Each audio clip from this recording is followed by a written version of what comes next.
Mesdames et messieurs, nous sommes très heureux de vous retrouver pour égrener ensemble à 52 minutes d'émission. La relecture du roman Au nom du Père et du Fils de son Excellence Monseigneur Raymond Awa nous a permis de faire ressortir un autre sujet, la gente féminine dans la société aujourd'hui, lequel alimentera nos échanges. En plus de l'auteur écrivain, son Excellence Monseigneur Raymond Awa, évêque du diocèse de Grand-Bassam et président de la commission épiscopale pour les moyens de communication sociale en Côte d'Ivoire, nous avons le plaisir d'être en compagnie de deux femmes, à savoir Maître Asmane Patricia, juriste et deuxième vice-présidente du conseil pastoral paroissial de la future cathédrale Saint-Esprit de Moqueville, également membre de la commission de mobilisation pour la construction de ce bel édifice. Également présente sur ce plateau, Audrey Aka, membre de l'équipe littéraire de Monseigneur Raymond Awa. Alors, on dira qui mieux que la femme pourrait parler de sujets qui la concernent. Nous avons deux femmes sur ce plateau, nous l'avons dit, de deux générations différentes. Bonjour Monseigneur. Bonjour. Bonjour mesdames. Bonjour Roxane. Alors, comme je l'ai dit, c'est un plaisir de vous avoir sur le plateau, en plus de notre auteur et écrivain. Aujourd'hui, nous parlons de la femme. Mais avant de poursuivre, il est important de souligner que cette œuvre est la seconde après Qui cherche trouve, qui est utilisée pour une opération pour soutenir les médias catholiques. Nous n'avons aucun doute, Monseigneur a lu et relu l'œuvre. Et vous, mesdames, quelle a été votre appréciation de l'histoire? Qu'est-ce qui a retenu votre attention? On va commencer par Maître Asmane. Merci Roxane.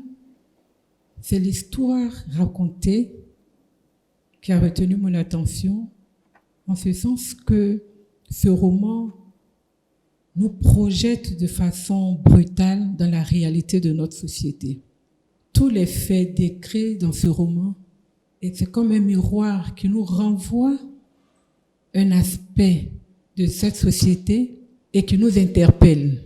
Heureusement que la fin de l'histoire ouvre à une espérance, montre que les choses peuvent se faire autrement et que la société peut ne pas rester enfermée dans ce cercle vicieux qui a été décrit par l'auteur. Donc déjà, ce qui retient mon attention, c'est ça, le roman nous dit, les choses sont comme ça, mais il est possible de faire autrement. Audrey, quel est votre avis également sur la question? Pour ma part, déjà, je confirme que les écrivains sont des visionnaires.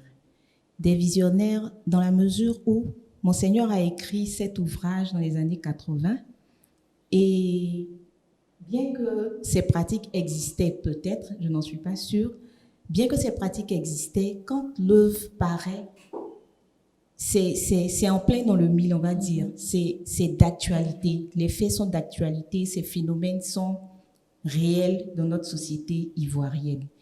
Et les thèmes, on va dire, ce que je retiens de l'œuvre, c'est déjà la responsabilité parentale. En prenant le Père Emmanuel, en parlant du Père Emmanuel, nous voyons tout ce qu'il a fait pour rattraper Marie, pour ramener Marie à une vie normale, à une vie ordinaire, pour racheter Marie, à l'image de Dieu notre Père qui nous tend toujours la main, qui est toujours là à nous attendre, attendant que nous fassions juste le pas pour nous sortir des situations dans lesquelles nous trouvons. Donc la responsabilité parentale, d'un autre côté, les valeurs et la dignité humaine. Parce qu'avec tout ce que Marie a fait, elle a perdu sa dignité humaine. Mais comment retrouver cette dignité? Et Maître Asmane l'a dit, c'est vrai que nous vivons aujourd'hui dans cette société, mais tout n'est pas perdu. Cette dignité humaine peut être retrouvée. C'est prioritairement ces trois aspects qui m'ont marqué dans l'œuvre. Très bien. Alors, le premier personnage féminin que Monseigneur nous a présenté dans l'œuvre est Marie. La douce Marie qui, au début, était une jeune fille fragile, démunie, qui pleurait sa mère sans cesse. Elle s'est par la suite transformée en un véritable tyran avant de revenir à la raison. Monseigneur, dites-nous, avec quelle intention avez-vous créé ce personnage? Ce personnage reflète les étapes d'une vie humaine. Et donc, ce qu'elle vit est normal, entre guillemets, c'est une vie ordinaire. Les choses prennent une allure très négative à partir du moment où l'être humain s'éloigne de ses maîtres, de ses éducateurs et s'éloigne de Dieu. Autrement, Marie aurait mené une vie ordinaire.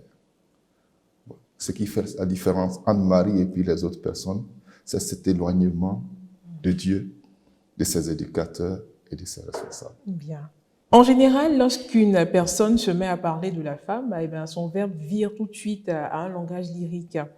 Nous allons ensemble essayer donc de comprendre l'être humain femme.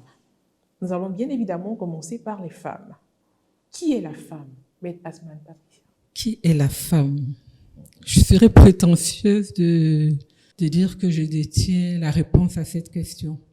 Mais tout simplement, en partant du texte biblique, je pourrais faire comprendre l'importance de la femme. Il nous est rapporté qu'après avoir créé Adam, Dieu a vu qu'il n'était pas bon pour l'homme d'être seul et qu'il fallait lui faire une aide. Et le texte nous dit, d'un sommeil profond où il plongea Adam, de sa côte, il tira la femme. Ce récit vient simplement nous révéler l'importance de la femme. Une aide. Une aide. J'insiste sur le mot parce que l'aide, c'est la personne qui permet d'accomplir, d'aboutir, d'arriver à un objectif qu'on s'est fixé. Je prends l'image de nos mamans à l'époque. Elles vont au marigot avec de grosses bassines qu'elles remplissent d'eau pour le village. Mais elles ne peuvent pas charger toutes seules la bassine d'eau. Elles vont toujours appeler quelqu'un d'autre pour les aider à charger cette bassine. Si cette personne n'est pas là pour les aider, elles resteront au bord du marigot avec la bassine d'eau. Donc c'est ça la femme. C'est-à-dire, sans elle, l'homme ne peut pas atteindre ses objectifs. La femme doit donc comprendre aujourd'hui quelle est son importance, pour quelle dignité, pour quelle mission Dieu l'a créée. Qui est la femme? Je dirais que c'est simplement celle sans qui l'homme ne pourrait pas s'accomplir. Audrey, la même question m'a posée autrement en disant pourquoi parfois dans la société, en regardant un être humain féminin, on fait une certaine distinction. On entend souvent petite fille, jeune fille, femme. Finalement, qui est la femme? Est-ce que cette petite fille, cette jeune fille n'est pas une femme? La petite fille ou la jeune fille est également une femme en devenir. Et sur la base du caractère âge, on fera cette distinction-là entre la petite fille, entre la jeune fille et entre la femme. Alors, on pourrait dire que la petite fille, l'âge de la petite fille part de 0 à 10, 11 ans. Celle de la jeune fille commencera à partir de 11 ans jusqu'à 20, 21 ans, l'âge de la majorité. Et celle de la femme à partir de 21 ans.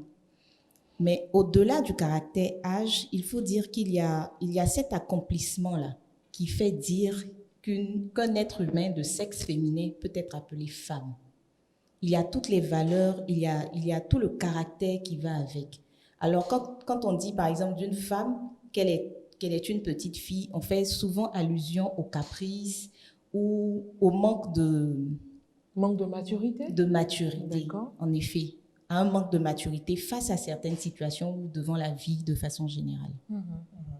Monseigneur, faut-il avoir du mérite avant de bénéficier de l'appellation femme? Oui. Ce qui est important, ce n'est pas ce qu'on est. Ce qu'on est, on peut l'avoir en commun. On peut partager cela avec beaucoup d'êtres humains ou beaucoup d'autres personnes. Mais c'est ce qu'on devient. Je voudrais dire, on est femme quand on est de sexe féminin. Mais on doit devenir une femme accomplie, responsable, mature. Quand ces derniers éléments sont en la personne, on peut dire, voilà une femme. En ce moment-là, la femme comme personne peut vous interpeller. Autrement, c'est une femme quelconque. C'est pas ça. La différence est claire. Très bien. Alors, quel est le pouvoir de la femme ou de la fille dans la société, Maître Asman? Le pouvoir de la femme, de la fille. La première mission de la femme, voilà, procréer. À partir de là, découle toute une série de responsabilités pour la femme. L'éducation de l'enfant qu'elle met au monde pour que cet enfant soit pour ce monde une valeur. Cette mission d'éducateur qu'elle a, il lui faut inculquer des valeurs à l'enfant. Des valeurs par rapport à l'importance ou à l'usage de l'argent, lui inculquer une éducation par rapport au sexe, et le socle, en fait, en définitive, de la société, c'est l'éducation qu'on reçoit. À partir de là, il n'est même plus à démontrer l'importance de la femme, parce que si elle ne joue pas le rôle d'éducateur, on n'aura ni homme ni de femme responsables pour construire notre société. On va se retrouver dans une société complètement en déperdition. Et la société est donc à l'image de la femme. Si la femme veut que la société porte une dignité, la société portera cette dignité. Mais si elle abandonne son rôle d'éducatrice, alors nous aurons une société qui sera difficile à vivre. Une société telle que décrite par la vie de Marie, par l'auteur, j'ai envie de dire, la deuxième moitié de la vie de Marie. Heureusement qu'à mi-chemin, les choses vont changer, il y aura un bouleversement, et on verra cette Marie qui était comme un contre-modèle se présenter comme une éducatrice. Elle va maintenant révéler en elle, Marie adulte responsable, femme de caractère, elle va maintenant révéler l'importance de la femme.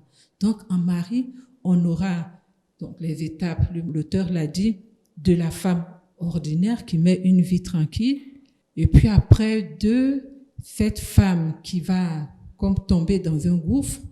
En ce moment, elle a perdu totalement le sens de ce qu'elle doit être, de ce qu'elle est.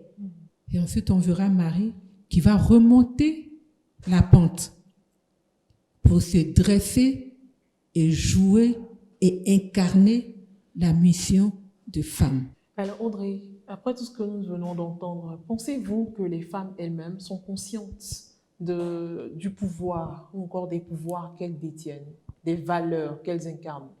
Pas toujours, nous n'en sommes pas tout le temps conscientes. Peut-être parce qu'on ne nous l'a pas fait savoir, on ne nous l'a pas enseigné. Par moments, on entend par-ci, par-là, la femme, c'est le sexe faible. Parfois, on entend dire la femme est forte, la femme est celle qui doit, La femme on nous fait comprendre, on nous fait savoir que la femme est capable de sacrifice. Mais en même temps, on entend dire que la femme est le sexe faible. Alors, est-ce qu'elle est convaincue d'avoir des pouvoirs? Je me pose aussi la question, mais je ne suis pas sûre que toutes les femmes sont conscientes du pouvoir qu'elles ont.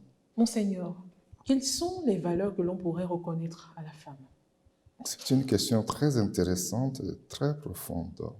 Parce que si on veut bien examiner la femme et les attributs de Dieu, quand on dit Dieu, tel que c'est compris par la Bible et puis la religion traditionnelle, c'est le Créateur, c'est celui qui donne la vie. Ça, c'est un attribut divin sur lequel on devrait beaucoup réfléchir. Un autre attribut de la femme, c'est le pouvoir de nourrir. Quand une femme met au monde, on dit au début de la croissance de cet enfant qu'elle est nourrice. Ça aussi, c'est un attribut divin, c'est une qualité de Dieu, d'avoir mis la terre à la disposition de l'être humain. Celui qui fait la grève de la faim, il va mourir. Celui qui mange, il vit. Donc c'est Dieu qui, à travers les produits de la terre, nourrit l'être humain. Aujourd'hui, On est parti dans d'autres considérations en disant que la femme, elle a la cuisine. Mais parce que les gens ne connaissent pas la valeur de la cuisine. Et tout le monde sait dans le monde entier que les meilleurs cuisiniers, ce sont les chefs, les hommes, pas les femmes. Donc on est rentré dans des idéologies un peu tordues qui font dire beaucoup de choses. La cuisine, ce n'est pas la cuisine. La cuisine, c'est la continuité des mamelles, du lait maternel qui nourrit toute la famille. Ça, c'est un attribut divin. Le service, être la disponibilité. Parlons à présent du fameux 8 mars, la date du 8 mars, date à laquelle le monde commémore la Journée internationale des droits des femmes. Une célébration qui vise en principe à inspirer le changement pour les filles et les femmes et transformer cet élan en action.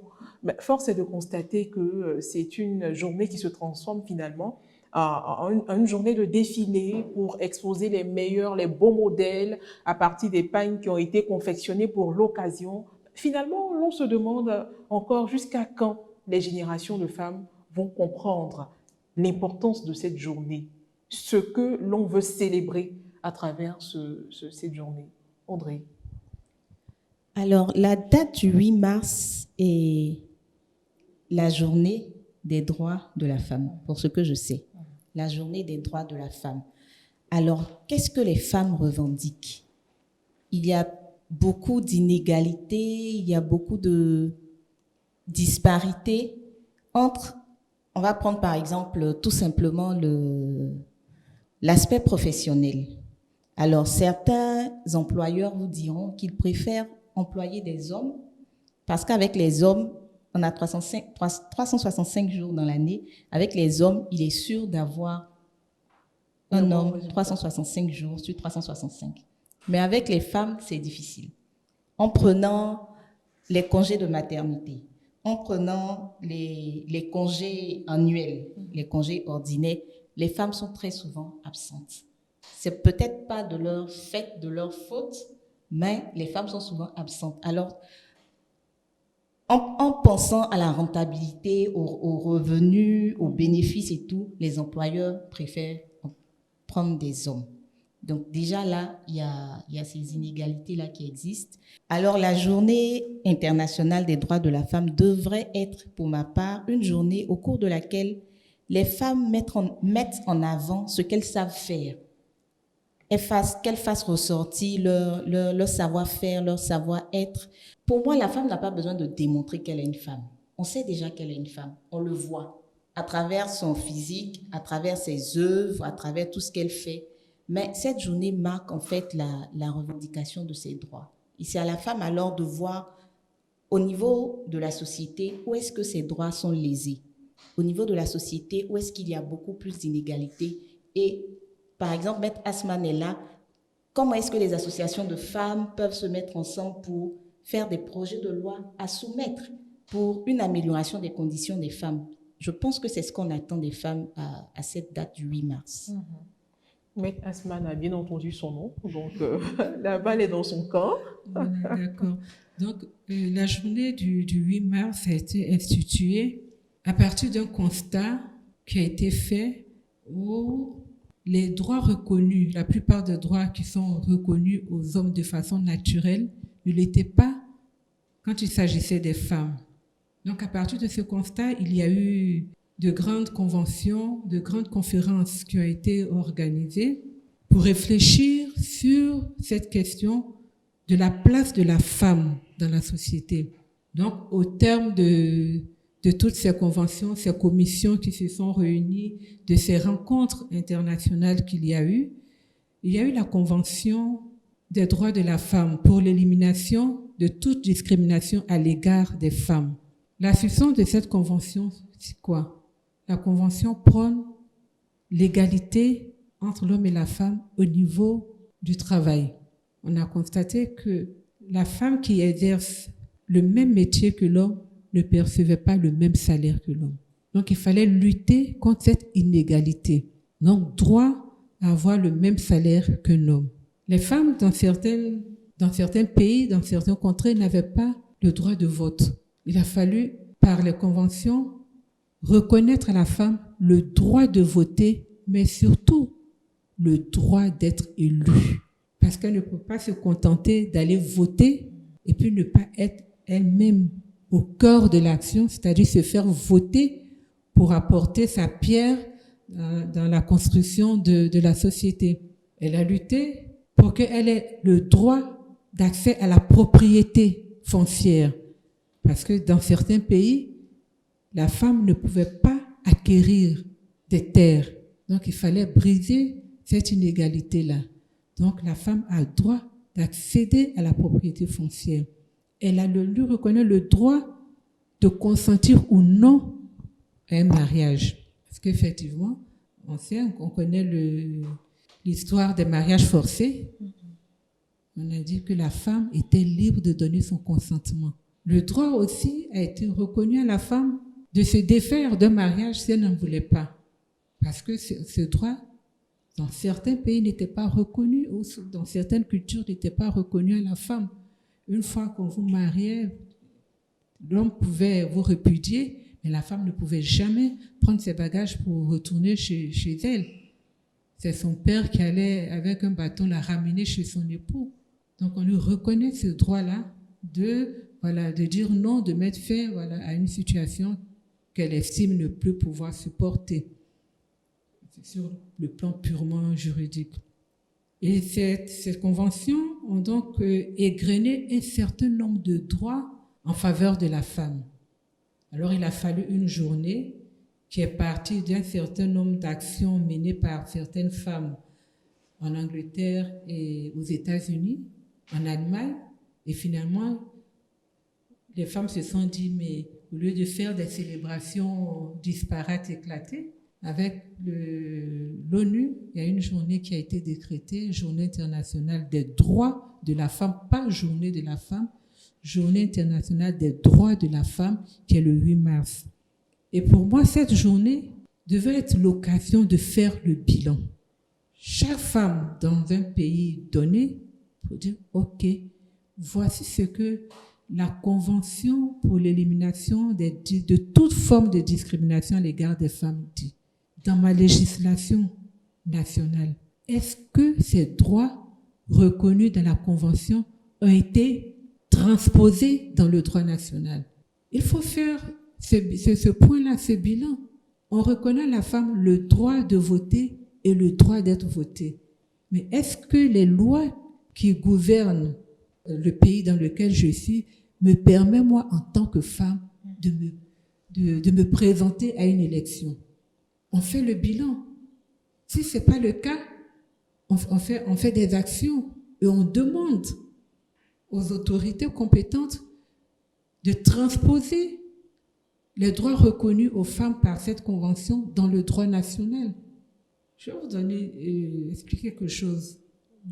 Quand il y a les divorces, la plupart du temps, dans la première partie du divorce, il y a ce qu'on appelle la séparation de corps. Donc, le juge prononce la séparation de corps et l'un des conjoints doit partir de la maison. Puisqu'il n'y a plus d'entente, il y a la main d'intelligence pour éviter que le conflit ne se dégrade et tout. Alors, il y a un des conjoints qui doit partir de la maison et tout. Mais on s'est rendu compte que la plupart du temps, c'est la femme qui devait partir de la maison. Or, qu'est-ce qu'on a constaté? Que ces femmes, souvent, elles ne travaillent pas. Elles sont à la maison pour s'occuper des enfants, pour éduquer les enfants, pour tout apprêter quand le mari rentre, pour qu'il soit à l'aise, qu'il ait à manger. Et donc, la plupart de son temps est consacré à la maison, à la famille. Elle a la charge matérielle du ménage. Alors, quand une femme se retrouve dans une procédure de divorce, parfois contre sa volonté, et qu'on lui dit de partir de la maison, mais c'est le drame absolu. C'est le drame absolu. Elle ne sait pas où partir. Et il y a des situations terribles, dramatiques, qui sont vécues par les femmes. Si on transpose les droits qui sont reconnus à la femme dans cette convention, l'homme peut tout aussi partir de la maison. On peut maintenir l'épouse à la maison pour dire à l'homme, toi, tu travailles, tu as plus de moyens, et parce que tu es homme, tu peux mieux rebondir, alors tu laisses la femme au domicile conjugal le temps qu'on règle le processus de divorce que vous avez entamé. Il y a une inégalité terrible. Alors, le 8 mars, il faut qu'on s'asseye. Ce n'est plus une question de c'est contraire à mes convictions. Ma religion ne le permet pas. On est passé au-delà de ça. Il y a la réalité qui est là. Il y a une des époux qui dit, moi, je ne veux plus. Il saisit le juge. Que l'épouse aille dire, je ne veux pas divorcer, ça ne va pas déterminer l'issue de la procédure. Mais la question qui va se poser, quand on va arriver à la séparation de corps, il faut qu'on interpelle les autorités, qu'on interpelle les juges qui, de façon naturelle, pensent qu'il faut toujours maintenir l'homme à la maison. Et parfois sous prétexte que c'est l'homme qui a construit la maison ou bien c'est lui qui paye le loyer. Mais ça, ce n'est pas des questions déterminantes. C'est une mesure provisoire qu'on prend. Et les situations dramatiques que les femmes vivent à cette phase du processus d'un divorce, les femmes, le 8 mars, doivent s'asseoir pour comprendre. Toutes celles qui défilent, qui courent après les pagnes et tout, cette année, c'est quel pagne? Moi, le vert est plus beau que le violet et tout. Mais parmi elles, il y en a beaucoup qui ont été sortis du domicile conjugal et qui peinent à joindre les deux bouts. Mais qu'elles puissent, cette journée-là, qu'on puisse s'asseoir et puis dire, mais sur cette question, qu'est-ce qu'il faut faire? Le 8 mars, il y a la question encore de l'égalité au niveau du travail. Parce que c'est vrai, on a fait les tests, on a dit un certain nombre de choses, mais dans la pratique, il y a des lois qui protègent la femme. On dit la femme enceinte a des droits et on vient même de renforcer même ces droits-là pour protéger la femme. Ok, on regarde sur la question du mariage et du divorce. Quelles ont été les avancées depuis le 8 mars dernier? Mais ça, pour le faire, il aurait fallu que le 8 mars dernier, on ait fait un bilan pour voir si quelque chose a évolué. Donc peut-être qu'il serait grand temps que pour le 8 mars prochain, que les femmes s'asseyent pour dire, bon, depuis que la Convention a été adoptée, ratifiée par nos États, quels sont les droits qui ont été effectivement implémentés dans le droit national? Et quelle est leur application pratique? Parce qu'une chose est d'implémenter des normes dans le droit national et une autre chose est de respecter l'application de ces normes-là. Elles peuvent chaque année donner un thème. Aujourd'hui, on voit l'aspect de la famille. Et puis, elles travaillent dessus. L'année prochaine, on va voir, est-ce que cette question-là a été résolue? Les problèmes soulevés, est-ce que ça a été résolu? Ok, ça a été résolu, voici ce qui reste à faire. Ok, donc pour cette année, on fait le bilan. Maintenant, la question de l'accès à la propriété foncière de la femme. On pose la question. Ensuite, on pose la question, l'année qui suit, les droits de la femme dans le milieu du travail. Et donc, il y a tellement de thèmes à développer pour faire évoluer les choses, pour mettre en pratique réellement tout ce qui a été voté pour les droits de la femme. Journée du 8 mars, c'est pas une journée folklorique. C'est une journée de réflexion sur tout un processus qui a été mis en place. Autrement, les hommes vont nous regarder, ils seront bien contents à l'approche du 8 mars de dire, tiens ma chérie, va payer le pain. Et puis une fois qu'elle a eu l'argent du pain, c'est fini. Elle est heureuse. Mais elle a la réalité de sa vie. Il est grand temps que nous, femmes, on fasse de cette journée internationale des droits de la femme une journée de réflexion, une journée qui va faire progresser la condition de la femme dans la société. Très bien. Alors, Monseigneur, nous nous tournons à présent vers vous. Dans l'œuvre, vous nous dites que le monde est plein de bonheur et de malheur aussi. La balance penche vers le malheur lorsque les parents n'assument pas, comme il se doit, on va dire de façon responsable, leur devoir envers leurs enfants. Et nous avons ici l'exemple de Marie qui, après la disparition brusque de sa mère, a été confiée à sa tante Delphine, puis à une autre voisine. Et après, la sœur Catherine a pris la relève. Et enfin, le père Emmanuel. Finalement, aujourd'hui, quelle est l'importance de l'éducation de la femme? La femme, c'est elle qui donne la vie, c'est elle aussi qui accueille cette vie.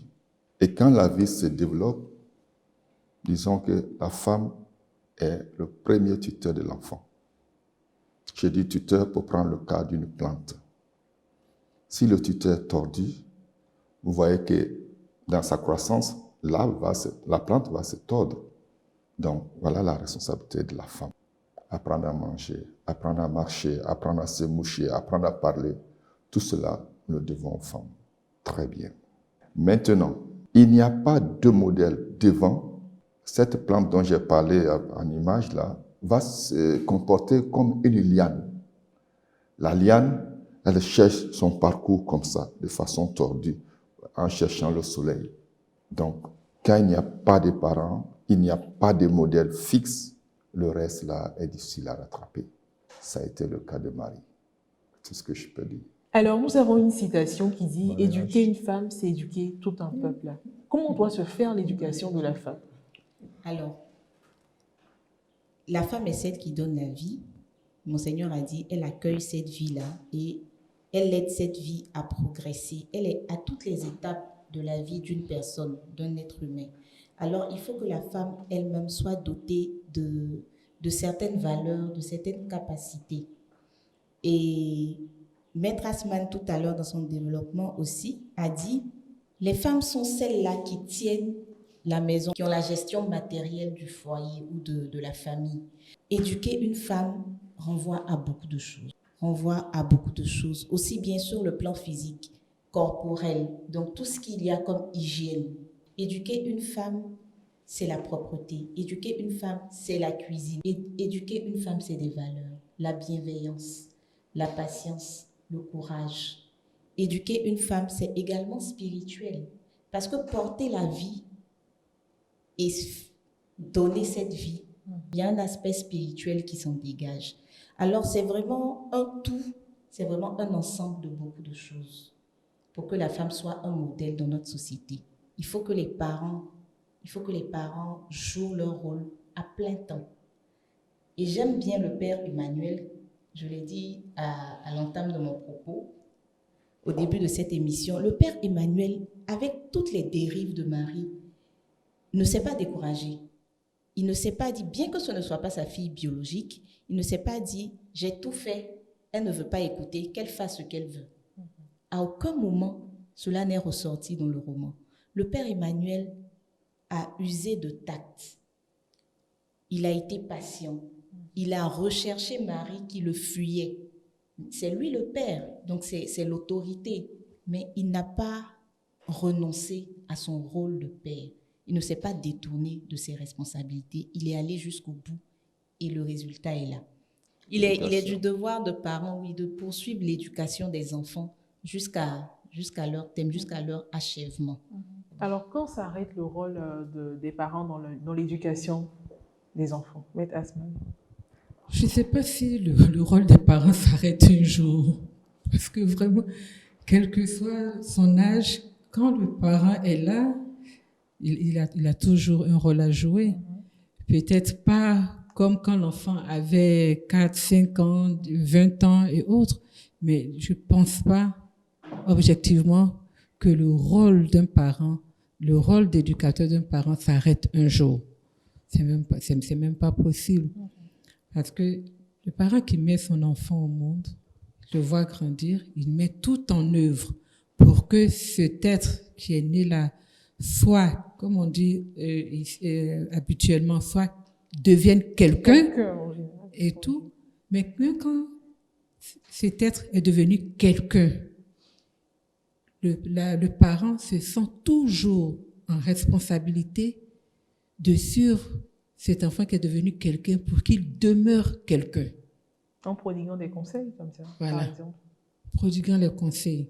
Et donc, l'éducation des parents, il n'y a pas d'âge où le père va dire, bon, ok, j'ai fini ma part, tu fais ce que tu veux de ta vie. Je pense qu'un parent assume cette responsabilité jusqu'au bout, jusqu'au dernier moment. Bien. Nous avons la citation la plus célèbre sur l'éducation, celle de Victor Hugo qui dit « L'éducation, c'est la famille qui la donne et l'instruction, c'est l'État qui la doit ». Comment faire la différence entre l'éducation et l'instruction? Enseigne. L'éducation, à mon avis, prend en compte la totalité de l'existence, du développement et de l'avenir d'un être humain. Pourquoi? Parce que cet être humain est très proche pour des questions biologiques, pour des questions de responsabilité, questions d'environnement aussi. Mais surtout au niveau de la responsabilité, quand on donne la vie, on est responsable. Parce qu'on sait qu'on doit rendre des comptes directement à l'enfant, à la société. L'instruction, c'est un exercice. Fournir des connaissances, des conseils, orienter les gens à apprendre certaines choses et à savoir les utiliser. Aussi à faire des choix conséquents par rapport aux qualités intellectuelles et autres que tu as mis en eux. Alors que l'éducation, éduquer, qui vient du latin, ça signifie ex, mettre hors, faire grandir, éduquer, mettre hors. L'enfant doit petit à petit se développer, aller au dehors de lui-même, et puis de l'enfant au jeune, du jeune à l'adulte. Donc, c'est ce processus-là qu'on appelle éduquer. Éduquer, c'est vraiment tracer le chemin, mettre la personne sur le chemin et aider la personne à marcher droit en allant devant. Bien. Audrey, parlons à présent des incohérences et dérives liées à la gente féminine.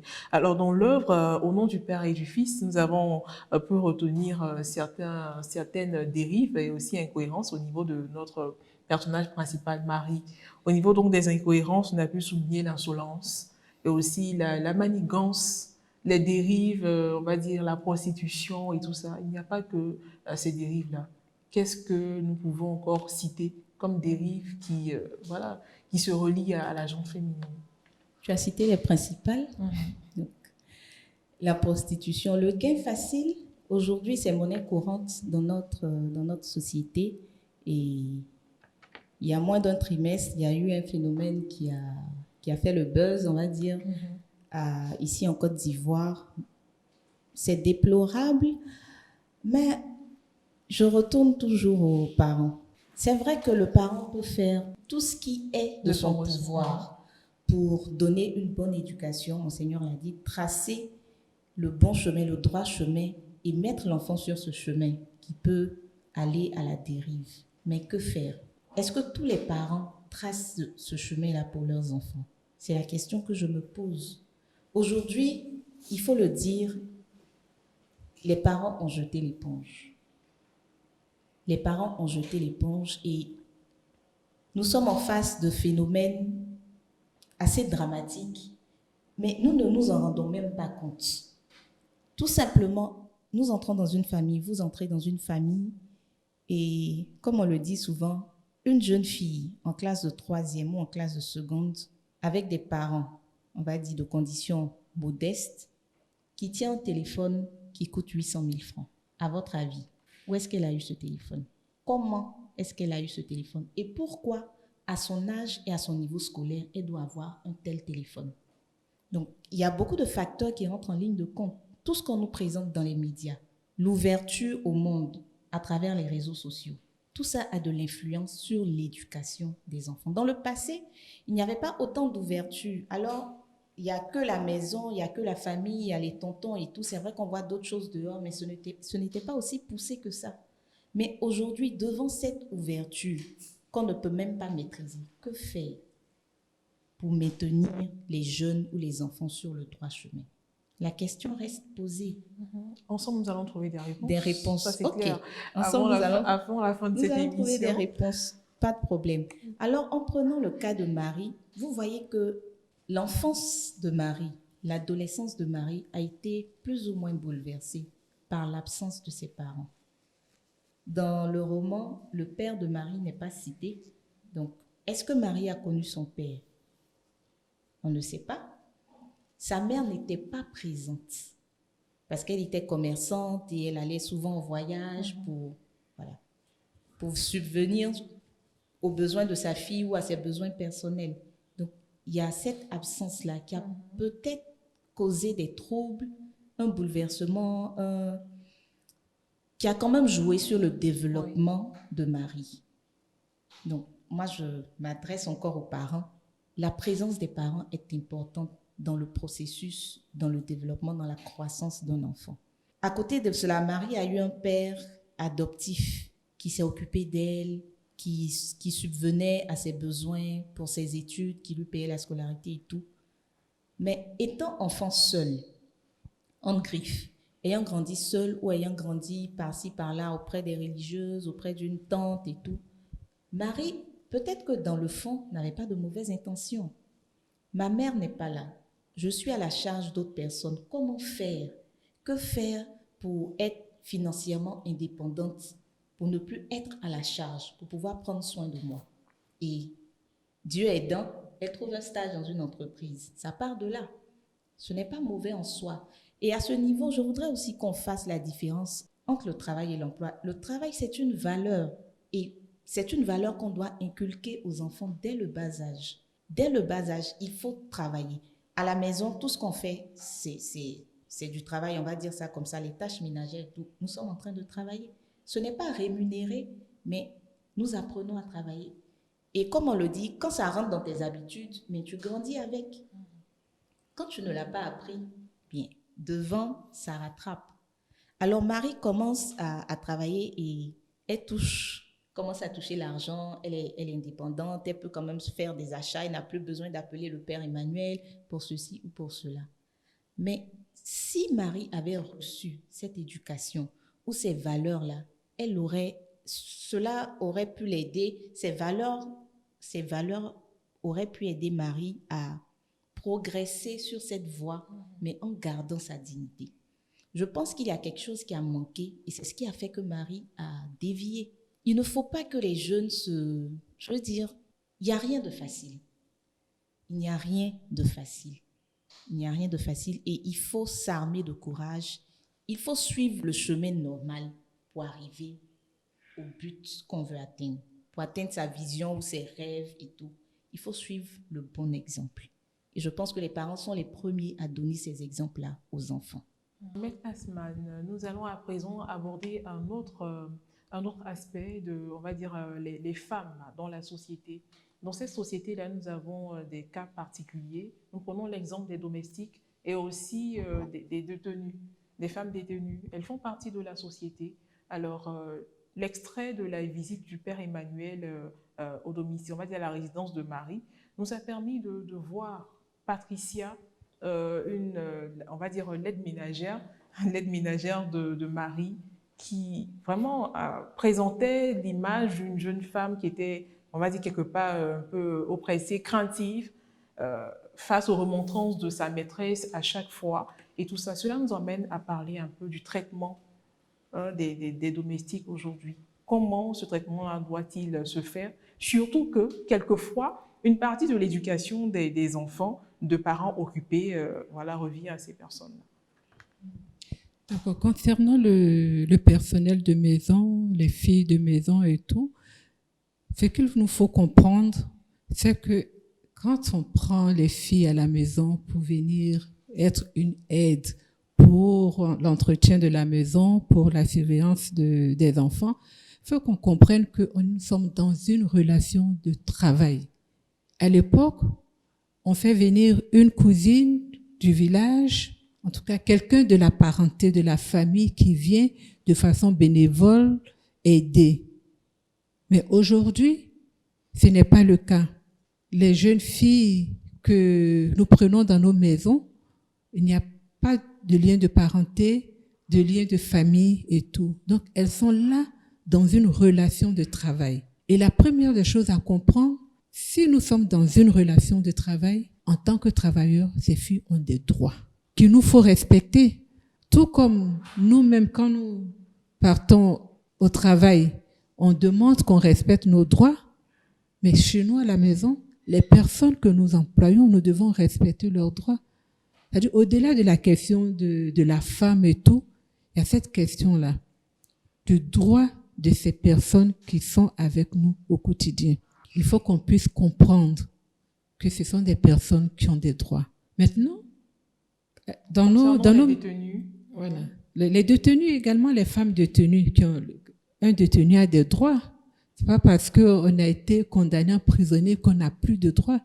La question est de savoir comment est-ce que ces femmes détenues-là font l'éducation de leurs enfants. Oui, mais elles ne peuvent pas. C'est-à-dire, pour éduquer un enfant, Monseigneur a bien décrit l'image en prenant l'image du tuteur. Si la femme est détenue, l'enfant n'a plus de tuteur, n'a plus de support. Des enfants qui naissent dans des prisons, qui restent avec les mères. L'enfant naît dans la prison, mais à partir d'un certain âge, en principe, un enfant au-delà de 2 ans ne peut plus rester dans la prison. On doit faire sortir l'enfant, confier l'enfant à un membre de la famille. Mais la question... Et si le membre de la famille refuse? Parce que certaines détenues sont dans des situations vraiment compliquées. Et c'est pour cela qu'on trouve des enfants au-delà de l'âge de 2 ans dans les prisons. Il y a des enfants qui sortent de la prison, on les accompagne à l'école. Il y avait un programme, je crois que l'association qui faisait ce programme a dû arrêter un peu ce programme-là, où le matin, on va prendre l'enfant à la prison civile, on l'accompagne à l'école, et puis le soir, on ramène l'enfant. Mais dans ce milieu, l'enfant ne peut pas s'épanouir. L'enfant a sa mère qui est là, mais l'enfant a tout un tas de modèles autour de lui. Donc la mère, quelle que soit, même si elle a pris conscience pour dire, bon, les faits qui m'ont emmené ici, il ne faut plus que je puisse recommencer, donc je vais éduquer mon enfant dans ce respect. Et tous ceux qui vivent dans la proximité avec l'enfant, comment ça se passe? Donc il y a ce problème-là sur lequel les associations des droits de l'enfant se penchent pour que ces enfants-là aient une vie. Ces enfants puissent ne pas rester dans un engrenage, dans un cercle vicieux, que le milieu carcéral ne soit pas le seul horizon qu'ils vont connaître jusqu'à un certain âge. Parce qu'après, comme on dit, ce sont des détenus sans titre. C'est des détenus. Ils subissent la peine infligée à leur mère. Et ce n'est pas normal. Donc, quelles sont les structures à mettre en place pour qu'à partir, au-delà de l'âge de 2 ans, ces enfants-là, si les parents n'en veulent pas, que ces structures puissent prendre en charge ces enfants pour leur donner une éducation, une instruction, pour que ces enfants-là soient demain des hommes et des femmes de valeur pour la société. Autrement, on sera là en train d'assister à des pépinières de futurs délinquants. Et je ne pense pas qu'une société puisse grandir, se glorifier ou se targuer d'avoir une telle pépinière. Monseigneur, à présent, parlons de la prise d'initiative. Nous avons Marie qui, à sa sortie de prison, a pu se réinsérer dans le tissu social grâce à l'aide du Père Emmanuel. Ce n'est pas toujours le cas. Mettre en place un centre d'accueil pour les femmes qui sont dans des difficultés. Et aussi, Marie a décidé de consacrer sa vie au bien-être de l'humanité. Et tout cela prend sa base sur une fondation. Finalement, on se demande pourquoi est-ce que vous avez décidé de donner un tel coup à la vie de Marie. C'est très intéressant dans la mesure où tant qu'une personne n'est pas morte, tout est possible dans la vie. Et quand on parle d'une personne, il ne faut pas limiter l'existence humaine, la valeur d'une personne, la grandeur, la petitesse d'une personne à une œuvre, à une action. Il y a des étapes et on ne sait jamais comment ça va finir. Pour nous, les chrétiens, nous savons que le premier personnage à aller au paradis avec Jésus était celui qu'on appelle le bon larron. Et donc, Dieu, à tout moment, peut donner une chance à quelqu'un à travers des événements sombres, à travers des rencontres fortuites, à travers ce qu'il veut. Quand on prend Marie et les étapes de Marie, qu'est-ce qu'il faut retenir de Marie? La petite, la jeune dame, la prostituante, ou bien la Marie qui finit. Je sais que pour l'existence humaine, c'est au soir de sa vie, au terme de sa vie, qu'on dit « Ah, j'ai vécu une vie pleine et réalisée ou pas ». Il se pourrait que la dernière minute de la vie et a un coefficient infini ou bien infiniment plus grand que les autres coefficients des années passées. Donc, Marie a reçu beaucoup d'humanité à travers la sœur, les autres sœurs, le père Emmanuel, Maître Kanga, les personnes qui l'ont entouré. Donc, à partir du moment où elle a compris le sens de sa dignité, la valeur de sa vie, elle est devenue plus humaine. Et on est plus humain quand on donne la vie à d'autres personnes, quand on partage ce qu'on a avec d'autres personnes, quand vraiment on vit en harmonie avec les autres.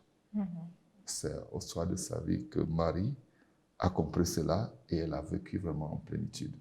Voilà la raison de cette fondation au service des femmes et des autres. La toute dernière question pour terminer, on fera, on va dire, un tour de table. Chacun prendra la parole pour donner une réponse à cette question. Nous avons donné une définition à la femme. Nous avons parlé des droits de la femme. Nous avons parlé des dérives, c'est vrai, très peu réduisant. Nous avons parlé des dérives liées à la gente féminine. Finalement, quel est le rôle de la femme dans le développement d'un pays? Nous commençons par Maître Asman. J'ai l'image, je ne sais pas pourquoi, de la reine Esther qui me revient, qui, face au danger imminent qui guettait son peuple, le peuple juif, s'est vue confier une mission. Au départ, elle a eu des craintes parce qu'on lui envoie le message pour dire il y a le roi qui a pris un décret et à une date indiquée, voilà, le peuple juif sera exterminé. Alors, on lui demande d'intercéder auprès du roi. Or, il y a une règle qui dit que tant que le roi ne t'a pas appelé, tu ne peux pas te retrouver en sa présence. La sentence, c'était la peine de mort. Donc, Esther qui dit, mais je ne peux vous m'envoyer ce message, mais je ne peux rien parce que, bon, ça fait plus de, je ne sais pas combien de jours, le roi ne m'a pas appelé en sa présence. Donc, je ne peux pas, à cause de cette règle-là, je ne peux pas, tant que le roi ne m'a pas fait appel, moi, je ne peux pas aller, intercéder, enfin, être en sa présence et, lui présenter ces doléances-là. Alors, celui qui lui envoie le message, qui lui fait porter le message de danger imminent, lui fait dire, je crois que c'est Mardoché, qui lui fait dire qu'il ne faut pas qu'elle croie que sa position de reine va la sauver. Parce que si le peuple juif est exterminé, comme elle est les Juifs, elle finira elle aussi comme son peuple. Alors, elle se rend compte qu'il y a vraiment un danger. Mais l'acte qu'elle va poser, l'action qu'elle va poser, elle va la poser en faveur de son peuple. C'est là qu'elle va décider le fameux jeûne d'Esther, dont certains chrétiens aiment parler. Pendant 3 jours, elle décide de jeûner, demande à son peuple de jeûner et tout. Donc, elle se met en présence du Seigneur pour lui dire, bon voilà, je vais aller voir ces lions et tout. Voilà. En enfreignant la règle qui veut qu'on ne se retrouve pas en sa présence si il ne vous a pas fait appel.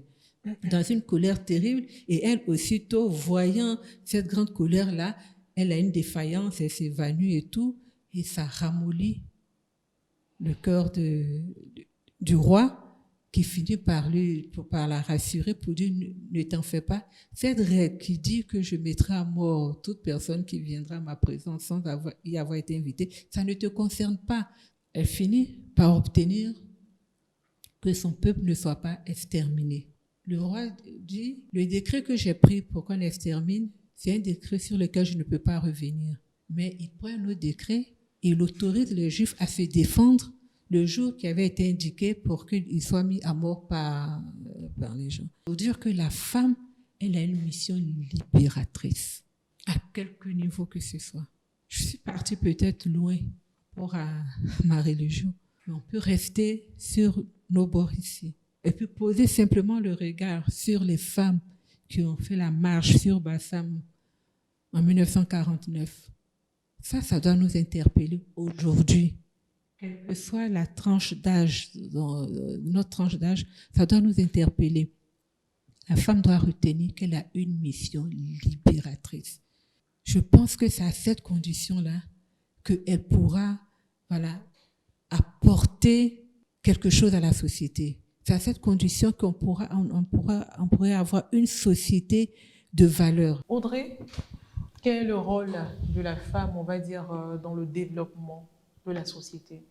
La femme est l'image de Dieu. Et Dieu crée. Dieu donne la vie. Alors, la femme crée, la femme donne la vie. Au-delà, la femme est celle qui doit faire preuve de sagesse, qui doit être bienveillante. La femme est celle-là qui doit illuminer la société pour l'emmener vers un but, j'allais dire entre griffes, parfait. Ce à quoi Dieu a destiné l'humanité ne peut se faire sans la femme. Monseigneur, nous rappelons le sujet encore, la gente féminine dans la société aujourd'hui. Pour terminer, qu'est-ce que nous devons retenir? Nous devons retenir que la femme est un être humain. C'est très important. Tous les autres sujets périphériques sur les activités, beaucoup de réclamations et autres considérations sont vraiment des constellations. La femme est un être humain. Et on doit retenir surtout la grandeur de la femme, qui est à l'origine de toute vie humaine. Tout part de là. De la croissance de la vie, la femme est à l'origine. Donc, on doit beaucoup réfléchir, continuer à réfléchir sur la grandeur de la femme. Maître a parlé de la reine Esther. Je voudrais parler de la reine Ablapoku et de tant d'autres. Quand on pense que tout est fini, où il n'y a rien à faire, la femme prend la relève et vraiment la vie reprend. Ça a été le cas dans beaucoup de situations. Donc aujourd'hui, les jeunes filles, les jeunes dames, les femmes doivent vraiment se concentrer et se focaliser sur ce qui fait leur être féminin, ce qui est leur génie féminin. Il y a un génie féminin quelque part que les femmes elles-mêmes doivent découvrir. Et c'est ce qui les a échappé pendant quelques décennies. Donc, au moment est venu de faire ça. Merci, Monseigneur. Merci à Maître Azman Patricia. Merci également à Audrey Aka. Merci à vous de nous avoir fait l'amitié de cet échange. Quant à vous, chers téléspectateurs et surtout chères téléspectatrices, nous espérons que vous avez pris bonne note de toutes ces bonnes notions, toutes ces bonnes informations qui ont été données sur ce plateau. Sur ce, prenez soin de vous et on se dit à très bientôt pour un autre numéro de 52 minutes avec